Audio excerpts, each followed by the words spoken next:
ప్రధానంగా ఈరోజు ఇన్వెస్టిగేషన్‌లో భాగంగా ఆల్మోస్ట్ ఒక 1½ అవర్ వివిధ క్వెషన్స్ వేస్తూ రవికిరణ్‌కి, వైఎస్ఆర్‌సీపీకి సంబంధం వచ్చే విధంగా అన్నీ కూడా క్వెషన్స్ రాబట్టే ప్రయత్నం చేశారు. దాంట్లో ప్రధానంగా వాళ్ళు అడిగింది ఏంటంటే, గతంలో 91 సిఆర్పిసి కింద నోటీస్ ఇచ్చి దానికి రవికిరణ్ వైఎస్ఆర్ కాంగ్రెస్ పార్టీ డిజిటల్ మీడియాలో ఏదైతే వర్క్ స్టేషన్లో పనిచేస్తాడో దానికి సంబంధించిన ల్యాప్టాప్లు అవన్నీ కూడా కావాలని అడగడం జరిగింది. దానికి సమాధానంగా ఈరోజు క్లియర్గా చెప్పడం జరిగింది. వైఎస్ఆర్‌సీపీ డిజిటల్ మీడియాకి రవికిరణ్కి ఎటువంటి సంబంధం లేదు. రవికిరణ్ అనే వ్యక్తి ఒక ఇండివిజువల్ ఫ్రీలాన్సరు. గతంలో చెప్పాను, ఈరోజు చెప్తున్నాను. అతను మా ఎంప్లాయీ కాదు, మా పేరోల్లో లేడు. అతను ఒక వాలంటీర్. అప్పుడప్పుడు పార్టీ ఆఫీస్కి వస్తుంటాడు, డిజిటల్ మీడియా టీంకి కూడా వస్తుంటాడని ఈరోజు కూడా చెప్పడం జరిగింది. కానీ వాళ్ళు వాళ్ళ ప్రయత్నం చేశారు. ఏదో విధంగా రవికిరణ్ని వైఎస్ఆర్ కాంగ్రెస్ పార్టీతో ముడిపెట్టాలని ఒక ప్రయత్నం అయితే క్వశ్చన్ నుంచి ఆన్సర్ నా దగ్గర నుంచి రాబట్టాలని ప్రయత్నం చేశారు తప్పితే అది అర్థమవుతుంది. బట్ వాస్తవంగా కూడా అతను ఒక వాలంటీర్ కాబట్టి నేను కరాఖండిగా చెప్పడం జరిగింది. అతనికి సంబంధించిన కంప్యూటర్ కానీ ల్యాప్టాప్ కానీ వైఎస్ఆర్ కాంగ్రెస్ పార్టీ డిజిటల్ మీడియాలో లేదు అని చెప్పడం జరిగింది. అది వాళ్ళు రాసుకున్నారు. రెండో విషయం, ఏదైతే వైఎస్ఆర్సీపీ డిజిటల్ మీడియాకు సంబంధించి సర్వీస్ ప్రొవైడర్, ఇంటర్నెట్ సర్వీస్ ప్రొవైడర్కి సంబంధించిన ఇన్ఫర్మేషన్ కావాలని గతంలో లాస్ట్ ఏదైతే 91 సిఆర్పిసి కింద నోటీస్లో అడిగారు. దానికి సమాధానంగా వెరీ క్లియర్గా చెప్పడం జరిగింది. ఒక పొలిటికల్ పార్టీగా ఇంటర్నెట్ సర్వీస్ ప్రొవైడర్ని మేము ఇవ్వలేము. ఎందుకంటే మాకు కొన్ని లక్షల మంది పార్టీ కార్యకర్తలు, పార్టీ క్రియాశీలక సభ్యులు ఉంటారు. వాళ్ళందరి సమాచారము నెట్వర్క్లో ఉంటుంది కాబట్టి మీకు ఎట్టి పరిస్థితుల్లో మేము మా పార్టీకి సంబంధించిన సర్వీస్ ప్రొవైడర్ ఇన్ఫర్మేషన్ ఇవ్వలేము అని చెప్పేసి కూడా ఖచ్చితంగా చెప్పడం జరిగింది ఈరోజు. కానీ వాళ్ళు ఏదో ఒక విధంగా ఇంకా వివిధ క్వశ్చన్లతో ప్రయత్నం అయితే చేశారు, కానీ ఆన్సర్ నా దగ్గర నుంచి అది కాన్ఫిడెన్షియల్ కాబట్టి పార్టీ కార్యకర్తల సమాచారాన్ని ఇవ్వడం కుదరదు అని చెప్పేసి చెప్పడం జరిగింది. రెండోది, మూడో క్వశ్చన్ వాళ్ళు అడిగింది ఏంటి అంటే, ముఖ్యంగా ఏదైతే వైఎస్ఆర్సీపీ డిజిటల్ మీడియాకి ఎవరైతే వాలంటీర్స్గా, వాళ్ళ దృష్టిలో ఎంప్లాయర్స్, నా దృష్టిలో వాలంటీర్స్. సో వాలంటీర్స్ సమాచారం అంటే వాళ్ళు మళ్ళీ లాస్ట్ నోటీస్లో వాళ్ళ అపాయింట్మెంట్ లెటర్లు, వాళ్ళ శాలరీ, లేకపోతే వాళ్ళ ఐడెంటిటీ కార్డులు ఇవన్నీ అడగడం జరిగింది. దానికి వాలంటీర్స్కి రిజిస్టర్ అనేది మేము మెయింటైన్ చేయము కాబట్టి ఎట్టి పరిస్థితుల్లో కూడా వాళ్ళ పూర్తి సమాచారం మా దగ్గర ఉండదు. ఒక పార్టీ కార్యకర్తల సమాచారం మటుకు మా డేటాబేస్లో ఉంటుంది తప్పితే వాలంటీర్స్ వస్తుంటారు, పోతుంటారు, అభిమానంతో వస్తుంటారు. వాళ్ళు ఏదో జాబులు చేసుకుంటూ ఖాళీగా ఉన్న టైంలోనో వీకెండ్స్లోనో ఏదో వస్తుంటారు తప్పితే రవికిరణ్ కానీ రవికిరణ్తో పాటు పనిచేసే వాలంటీర్స్ ఎంతమంది వచ్చినా వాళ్ళ సమాచారం మాకు ఉండదు కాబట్టి మేము ఇవ్వలేము అని కూడా చెప్పడం జరిగింది. ముఖ్యంగా ఈ మూడు ప్రధానంగా. నాలుగోది అడిగింది ఏంటి అంటే, నాలుగో విషయం, రవికిరణ్ పార్టీ ప్రాథమిక సభ్యత్వం కానీ లేదంటే యాక్టివ్ మెంబర్షిప్ కానీ క్రియాశీలక సభ్యత్వం కానీ ఉందా అంటే అతను ప్రాథమిక సభ్యుడు కాదు, క్రియాశీలక సభ్యుడు కాదని కూడా చెప్పడం జరిగింది.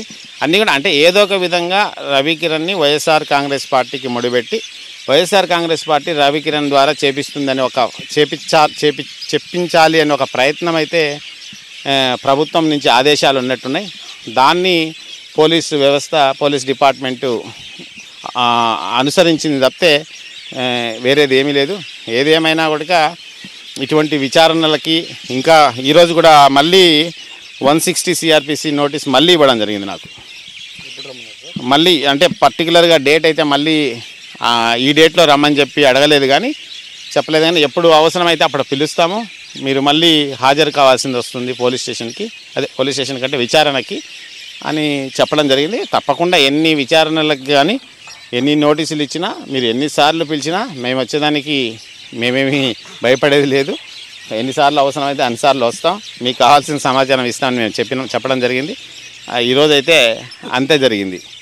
ఇంకా రవికిరణ్ చాలా దుర్మార్గం ఏంటంటే, రవికిరణ్ని ఈ కేసులో ఇరికించే ప్రయత్నం చేసి విఫలమైనారు కాబట్టి ఇమీడియట్గా ఎస్సీ ఎస్టీ యాక్ట్ రీసెంట్గా పెట్టి 4వ తేదీ విశాఖపట్నానికి హాజరు కమ్మని కూడా చెప్పడం జరిగింది.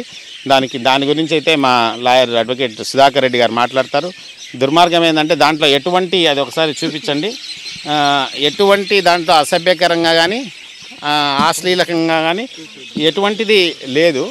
అయినప్పటికీ కూడా దాని మీద ఎస్సీ ఎస్టీ కేసు ఏ విధంగా పెడతారో అయితే అర్థం కాలేదు. కాకపోతే ఆయన ఒక సెటైరికల్గా ఒక అంటే ఆమె ఏదైతే అనిత ఎమ్మెల్యే కంప్లైంట్ చేసిందో ఆమె వచ్చేసి బిఫోర్ 2014 ఎలక్షన్స్ 70 కేజీలు ఉంది, తర్వాత ఎలక్షన్స్ తర్వాత 100 కేజీలు అయింది అని చెప్పేసి పెట్టడం జరిగింది. అది సెటైరికల్గా చూపించాడు తప్పితే వేరేది ఏమి లేదు. ఆమె ఒక మీడియాలో చెప్తూ రాష్ట్రం అభివృద్ధి పథంలో ముందుకెళ్తుంది అని చెప్పేసి అనిత అనడము, ఈయన సెటైరికల్గా అభివృద్ధి అంటే బరువు పెరగడం కాదు, మీరు కార్యకర్తలు ఎమ్మెల్యేలు వెయిట్ పెరగడం కాదు అభివృద్ధి అంటే రాష్ట్ర ప్రగతి ముందంజలో ఉండడము అని చెప్పేసి చెప్పడం జరిగింది. ఏదేమైనప్పటికీ ఖచ్చితంగా చూడండి, దీంట్లో ఎటువంటి అసభ్యకరమైన ఎటువంటి అశ్లీలంగా ఏమీ లేదు. జస్ట్ సెటైరికల్గా ఈరోజు అన్ని పత్రికలలో అన్ని చోట్ల సెటైరికల్గా పెడుతున్నారు. దీన్ని బేస్ చేసుకుని ఎస్సీ ఎస్టీ ఆమె కంప్లైంట్ చేయడము, రవికిరణ్ మీద కంప్లైంట్ చేయడము. ఇక్కడ ఎటువంటి అసలు ఏ సెక్షన్ కింద వర్తించదు ఇది. యాక్చువల్లీ 66A అనేది ఆల్రెడీ సుప్రీంకోర్టులో కొట్టేసింది. అయినా కూడా వాళ్ళని ఏదో ఒక విధంగా భయభ్రాంతులకు గురి చేయాలి అనేది వాళ్ళు చేస్తున్నారు. ఎవ్వరు కూడా భయభ్రాంతులకు వైఎస్ఆర్ కాంగ్రెస్ పార్టీ అభిమానులు కానీ కార్యకర్తలు కానీ వైఎస్ఆర్సీపీకి మద్దతుగా ఉండే నెటిజన్స్ కూడా ఎవ్వరూ భయపడాల్సిన పని లేదు.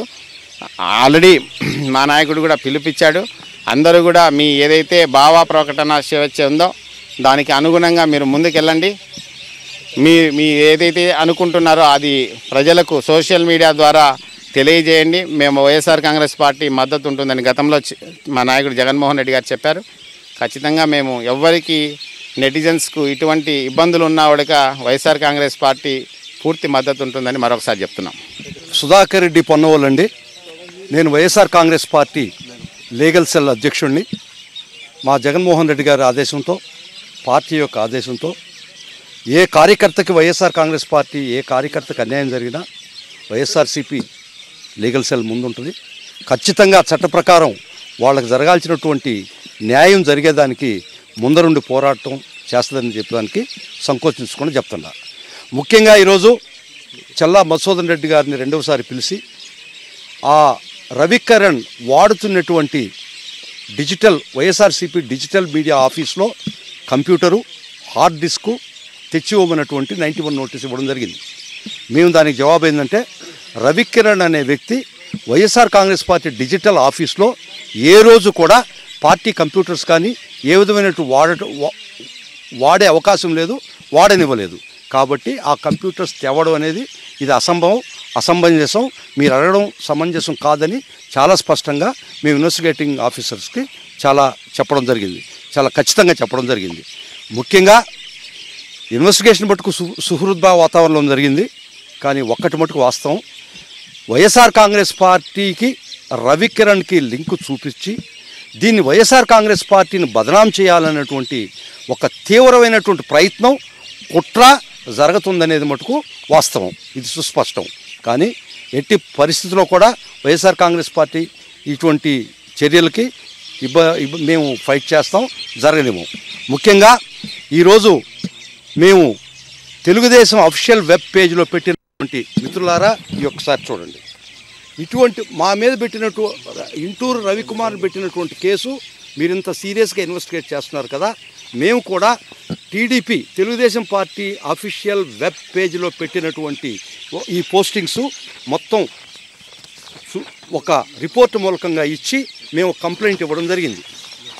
మీరు ఇంటూరు రవికుమార్ మీద పెట్టినటువంటి కేసు కూడా మీరు కూడా ఇది Telugu Desam party official web page నుంచి రిలీజ్ అయినటువంటి అశ్లీలైనటువంటి పోస్టర్లు, అశ్లీలైనటువంటి పోస్టింగ్స్ మీకు ఇది న్యాయం అనిపిస్తుందా, మీకు ఇది అశ్లీలత అవుపడలేదా అని మేము రిపోర్ట్ ఇవ్వడం జరిగింది. ముఖ్యంగా నేను రిపోర్ట్ ఇచ్చిన తర్వాత వారు ఒకటే చెప్పారు, రిపోర్ట్ ఇచ్చినా మేము రిజిస్టర్ చేయము, ఈ వ్యవస్థలో మీకు తెలవని విషయం లేదు, ఇక్కడ ఎవరు అధికారం ఉంటుందో జనరల్గా నీళ్లు వంక పారినట్లు పోవడం చేస్తామని చెప్పడం జరిగింది. నేను చెప్తున్నాను, ఇది ఈరోజు ఏ అధికారం ఎవరికి శాశ్వతం కాదు. అధికారం అడ్డం పెట్టుకొని ప్రతిపక్ష పార్టీల మీద కక్ష సాధింపు చర్యలు చేయడం అనేది నేర్పించొద్దు. నేర్పిస్తే ఇది తన దాకా వస్తుంది, మీకు ఏ రోజు కూడా ఇది మీకు కూడా తగులుతుందని చెప్పడం జరుగుతుంది. ఈరోజు వైఎస్ఆర్ కాంగ్రెస్ పార్టీ మీద, వైఎస్ఆర్ కాంగ్రెస్ పార్టీ అధినాయకుడి మీద, ఇది వైఎస్ఆర్ కాంగ్రెస్ పార్టీ నాయకుల మీద ఇంత అశ్లీలంగా మీరు పోస్టులు అఫీషియల్ తెలుగుదేశం వెబ్ పేజ్లో పెట్టినా కూడా, మేము రిపోర్ట్ ఇచ్చినా కూడా ఈ పోలీసు దాన్ని స్వీకరించడానికి నిరాకరించినటువంటి పరిస్థితిలో మేము చట్ట ప్రకారం దాన్ని ఎస్పీ గారికి పంపిస్తాం. దాన్ని హైకోర్టులో హైకోర్టు దృష్టికి తీసుకుపోతాం. ఖచ్చితంగా తుళ్ళూరు పోలీస్ స్టేషన్లోనే తెలుగుదేశం పార్టీ మీద రవికిరణ్ మీద పెట్టినటువంటి కేసు మాదిరిగానే మేము తెలుగుదేశం పార్టీ మీద కూడా కేసు హైకోర్టు ద్వారా ఖచ్చితంగా రిజిస్టర్ చేస్తానని మీకు అందరికీ సమామూలకం చెప్తున్నాం. ఈరోజు కూడా ఇచ్చాం, చాలా ప్రయత్నం చేశాం, వాళ్ళు చాలా స్పష్టంగా నిరాకరించడం జరిగింది. మేము ఇచ్చిన రిపోర్టు నిరాకరించడం జరిగింది. వాళ్ళు ఒకటే చెప్తారు, లోకల్ స్టాండ్ అన్నారు. క్రిమినల్ లాలో లోకల్ స్టాండ్ లేదని వారికి కూడా తెలుసు. ముఖ్యంగా 154 సిఆర్పిసి ప్రకారం ఏ దారిని పోయే దానయ్య కూడా ఒక కాగ్నిజిబుల్ అఫెన్స్ జరిగితే వాళ్ళు రిపోర్ట్ ఇచ్చేదానికి హక్కు అధికారం ఉందని సిఆర్పిసి 154 చెప్పినా కూడా చట్టాన్ని రాజ్యాంగాన్ని తుంగలో దక్కినటువంటి ఈ 13 జిల్లాలో ఈ పరిస్థితిలో చట్టం లేదు, రాజ్యాంగం లేదు, ఏ వ్యవస్థను కూడా నిర్వీర్యం చేసినటువంటి చంద్రబాబు నాయుడు గారి ప్రభుత్వంలో మేము ఖచ్చితంగా దీన్ని కోర్టు దృష్టికి తీసుకుపోతాం. ఇదే తుళ్ళూరు పోలీస్ స్టేషన్లో ఇదే తెలుగుదేశం అఫీషియల్ వెబ్ పేజ్ మీద కేసు ఖచ్చితంగా రిజిస్టర్ చేయిస్తాం. నా పేరు హర్షవర్ధన్ అండి. ఇది రెండో రోజు మేము హైదరాబాద్ నుంచి పోలీస్ స్టేషన్ రావడం జరిగింది. మళ్ళీ ఇన్వెస్టిగేషన్ చేయాలని చెప్పి పిలవడం జరిగింది. వాళ్ళు ఒకే విషయాన్ని మాకు క్లియర్గా అర్థమైంది ఏంటంటే అండి, ఎన్ని క్వశ్చన్లు అడిగినా కానీ రవికిరణ్ ఇంటూరిని వైఎస్ఆర్ కాంగ్రెస్ పార్టీని ఒకటే రకంగా చూపించి తద్వారా వైఎస్ఆర్ కాంగ్రెస్ పార్టీ మీద దుష్ప్రచారం చేయడానికి చేసడంలో భాగంగానే ఇదంతా జరుగుతుంది. ఒక విషయం మేము చెప్తున్నామండి, టీడీపీ అంత దిగజారుడు రాజకీయాలకి మేము ఎప్పుడు రాలేదు. టీడీపీ లాగా పెయిడ్ వర్కర్స్ని పెట్టుకొని మేము ఎప్పుడు పని చేయించుకోలేదు. మా దగ్గర ఉన్నంతా వాలంటీర్స్ ఉన్నారు. వాలంటీర్స్ స్వతహాగా వాళ్ళంతా వాళ్ళు వచ్చి పనిచేయడమే కానీ టీడీపీ ఆఫీస్ నుంచి మెయింటైన్ చేసినట్టు మేము ఎప్పుడు చేయలేదు. ఒక విషయం మేము చెప్పదలుచుకున్నాము, మీరు టీడీపీ అఫీషియల్ పేజ్లో పెట్టిన పేజీలకి మీరు ఆన్సర్ చెప్పినట్లయితే ఈరోజు మా వాలంటీర్స్ చెప్పింది కూడా మీ ఆన్సర్ చెప్పడం జరుగుతుంది. ఒక విషయం మీరు గుర్తుపెట్టుకోండి, ఈరోజు జరుగుతున్న ఎంక్వైరీ కావచ్చు, లేకపోతే పోలీస్ ఇన్వెస్టిగేషన్ కావచ్చు, అధికారంలోకి వచ్చిన తర్వాత మీరంతా లిఖితపూర్వకంగా మా మీద జరిగిన దానికి ఆన్సర్ ఇవ్వాల్సి ఉంటుంది. ఇది ఇంతే కనుక కంటిన్యూ అయితే సోషల్ మీడియాలో ఒక రెవల్యూషన్ లాగా వచ్చి 2 రోజులు వరుసగా వచ్చినాము మళ్ళా రమ్మని చెప్పంటున్నారు, ఇంకా ఎన్ని రోజులు పిలుస్తారో మాకు తెలియదు. అసలు చిన్న సటైర్ని పట్టుకున్న ఆధారంగా మీరు ఒక స్టేట్ ఐటీ వింగ్ ప్రెసిడెంట్ని, ఒక వాళ్ళ విభాగం మొత్తాన్ని, రవికిరణ్ ఇంటూరిని ఎన్నో రకాలుగా ఇబ్బంది పెడుతున్నారు. ఒక విషయం చెప్పండి, ఇంటర్నెట్ అనేది ప్రతి వ్యక్తికి ప్రైవేట్గా ఉన్న కనెక్షన్ అండి. అది మీరు party office internet connection details ఇవ్వాలంటే మేము వాడిన మొబైల్ ఇవ్వడానికి, మేము వాడిన ల్యాప్టాప్స్ ఇవ్వడానికి, మేము వాడిన కనెక్షన్ ఇవ్వడానికి మేమైనా నియంత్రితంలో ఉన్నామా? మీరు ఒకే విషయం చేస్తున్నారండి, ప్రజాస్వామ్యంలో చంద్రబాబు నాయుడు గారు ఈరోజు నియంతృత్వాన్ని జనాలు చూపిస్తున్నాడు. నా అధికారం ఇలానే, నా అధికారంలో ఉన్నంత కాలం ఇలానే ఉంటుంది, ఇలానే చేస్తాను అని చెప్పి చూపిస్తున్నారండి. ఒక చిన్న విషయాన్ని పెట్టుకొని మీరు ఎంటైర్ పార్టీని ఇబ్బంది పెడతాం అనేది ఎటువంటి సమంజస విషయం కాదండి. మేము ఖచ్చితంగా మీ మీద కంప్లైంట్ చేస్తున్నాము, మీ అఫీషియల్ పేజ్లో పెట్టి మొత్తం ముందుకు తీసుకెళ్తాము. ఎట్టి పరిస్థితుల్లో మిమ్మల్ని అందరూ రోడ్డు మీద తీసుకొచ్చి పోలీస్ స్టేషన్ హాజరయ్యే విధంగా తగిన చర్యలు తీసుకోవాలని పోలీసు వారిని కూడా కోరుతున్నామండి. ప్రియా అండి, నేను వైఎస్ఆర్సీపీ ఐటీ వింగ్లో వర్క్ చేస్తున్నాను, స్టేట్ జనరల్ సెక్రటరీ. ఎంతమందిని అరెస్ట్ చేస్తారు ఇలాగా? ఒకళ్ళని అరెస్ట్ చేశారా? అలాగే చాలామంది ఉన్నారు. ఆయన వాలంటీర్గా వర్క్ చేస్తున్నాడు. అసలు పార్టీకి ఎటువంటి సంబంధం లేని వ్యక్తి ఒక అభిమానిని పట్టుకొని ఆయన చేసే పనులకి మీరు పార్టీ మొత్తాన్ని ఎలా అయితే రోడ్డుకు లాగుతున్నారో అదేవిధంగా మీ పెయిడ్ వర్కర్స్ ఉన్నారు, మేము తీయగలం, మేము ఆ డేటా అంతా గ్యాదర్ చేయగలం, ఇవ్వగలం. కానీ అరెస్ట్ చేసే ధైర్యం ఇక్కడ ఎవరికి లేదు కదా. పోలీసులు డెలిబరేట్గా మేము కేసు తీసుకోమని చెప్తున్నారు. అంటే అధికారంలో ఉంటే ఏదైనా చేసేస్తారా? అంటే మాట్లాడే స్వేచ్ఛ అసలు ఎవరికి లేదా? డెమోక్రటిక్ కంట్రీలోనే కదా మనం ఉంది, మనమేమి హిట్లర్ పరిపాలనలో లేవు కదా. మోనోపోలీ చేయడానికి ఆయనకి రైట్ లేదండి. కొడుకుని సమర్థించుకోవచ్చు, తప్పులేదు. కాకపోతే సమర్థించుకుంటూ కొడుకుని ఇంకా ఎక్కువ ఎదవం చేసేస్తున్నాడు. నన్ను పప్పు అన్నాడు అని ఆయనే 100 సార్లు చెప్పుకుంటున్నట్టున్నాడు, నన్ను అన్నారని కొడుకు కూడా అలాగే చెప్పుకుంటున్నట్టున్నాడు.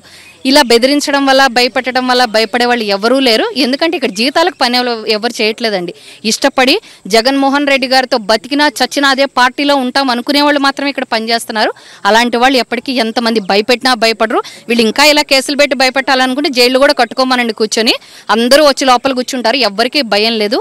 అయినా కూడా సపోర్ట్ చేయడము మనము వాళ్ళు ఇష్టం వచ్చినట్టు రాసుకోమనండి. ఇష్టం వచ్చిన మనుషుల్ని తీసుకొని వచ్చి మా పార్టీలో వర్కర్స్ అని చెప్పమనండి, మేము డబ్బులు ఇస్తున్నామని చెప్పమండి, ఏమన్నా అడగమనండి. ఇక్కడ భయపడే వాళ్ళు ఎవరు లేరు. భయపడటానికి కూడా ఎవరికి ఇంతమంది ఇప్పుడు వచ్చి సపోర్ట్ చేస్తున్నామంటే అసలు ఇన్ఫర్మేషన్ లేకుండానే ఇంతమంది వచ్చి సపోర్ట్ చేస్తున్నాం. అసలు ఇన్ఫర్మేషన్ ఇచ్చి ఇంతమందిని ఇబ్బంది పెడుతున్నారని తెలిసి ఇంకెంతమంది వచ్చి సపోర్ట్ చేస్తారో. ఆ సపోర్ట్ వచ్చేదాకా ఆ రెవల్యూషన్ ఇంకా పీపుల్లో స్టార్ట్ అయింది. ఎక్కువైపోయేదాకా చేసుకుంటే మునిగిపోయేది వాళ్ళే, కానీ మేము మాత్రం ఖచ్చితంగా కాదు.